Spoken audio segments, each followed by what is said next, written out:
ആവേശമേറിയ കൊട്ടിക്കലാശത്തിനിടയിലും CPMന്റെ ആക്രമണമുണ്ടായിരുന്നു. പത്തനംതിട്ട മൈലപ്രയിലാണ് സംഘർഷമുണ്ടായത്.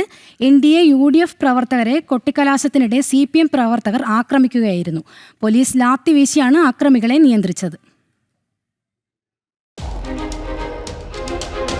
മൈലപ്ര ജംഗ്ഷനിൽ കൊട്ടിക്കലാശം ആരംഭിച്ച ആദ്യ മണിക്കൂറിൽ NDA UDF പ്രവർത്തകർ മാത്രമാണ് കൂടുതലായി ഉണ്ടായിരുന്നത്. വിരലിലെണ്ണാവുന്ന LDF പ്രവർത്തകർ മാത്രമാണ് ഈ സമയം അവിടെ ഉണ്ടായിരുന്നത്. തുടർന്ന് മറ്റു പ്രദേശങ്ങളിൽ നിന്ന് കൂടുതൽ CPM പ്രവർത്തകരെ വിളിച്ചു വരുത്തി. ബൈക്കുകളിലെത്തിയ CPM പ്രവർത്തകർ ആദ്യം UDF പ്രവർത്തകർക്ക് നേരെയും പിന്നീട് NDA പ്രവർത്തകർക്ക് നേരെയും സംഘർഷം അഴിച്ചുവിട്ടു.